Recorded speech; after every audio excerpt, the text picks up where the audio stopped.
ప్రియమైన సహోదరి సహోదరులారా, మీకు శుభవార్త. 2025 సంవత్సరంలో మొత్తం 365 అంశాలను మీతో పంచుకోబోతున్నాము. జనవరి 1వ తేదీ నుండి ప్రతిరోజు ఒక అంశము మరియు దానికి సంబంధించిన వాక్యమును పంచుకుంటాము. దయచేసి ఆ వాక్యములను వినండి, ధ్యానించండి మరియు ఆశీర్వదించబడండి. దయచేసి సబ్స్క్రైబ్ చేయండి మరియు మీ స్నేహితులతో పంచుకోండి. ధన్యవాదాలు.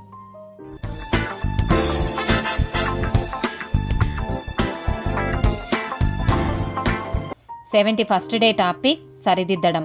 2వ తిమోతికి రాసిన పత్రిక 3వ అధ్యాయము 16-17 వచనాలు. దైవజనుడు సన్నద్ధుడై ప్రతి సత్కార్యమునకు పూర్ణముగా సిద్ధపడి యుండునట్లు దైవావేశము వలన కలిగిన ప్రతి లేఖనము ఉపదేశించుటకును, ఖండించుటకును, తప్పుదిద్దుటకును, నీతియందు శిక్ష చేయుటకును ప్రయోజనకరమై ఉన్నది. కీర్తనల గ్రంథము 141వ అధ్యాయము 5వ వచనం. నీతిమంతులు నన్ను కొట్టుట నాకు ఉపకారము, వారు నన్ను గద్దించుట నాకు తైలాభిషేకము. నేను అట్టి అభిషేకమును త్రోసివేయకుందునుగాక. వారి దుష్టక్రియలను చూచియు నేను తప్పక ప్రార్థన చేయుచున్నాను. సామెతల గ్రంథము 27వ అధ్యాయము 17వ వచనం. ఇనుము చేత ఇనుము పదునగునట్లు ఒకడు తన చెలికానికి వివేకం పుట్టించును. మత్తయి సువార్త 16వ అధ్యాయము 22-23 వచనాలు. పేతురు ఆయన చెయ్యి పట్టుకొని, ప్రభువా, అది నీకు దూరమగునుగాక, అది నీకెన్నడును కలుగదని ఆయనను గద్దింపసాగెను.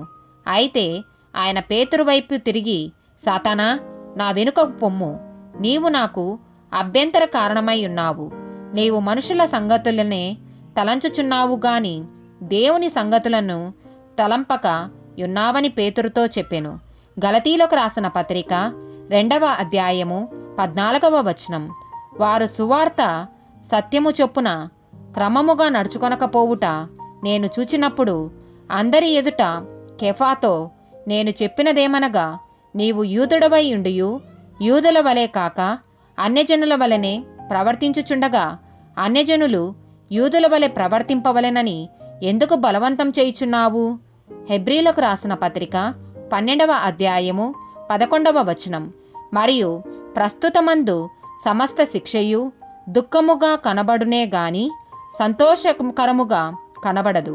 అయినను దాని యందు అభ్యాసం కలిగిన వారికి అది నీతియను సమాధానకరమైన ఫలమిచ్చును. ఆమేన్.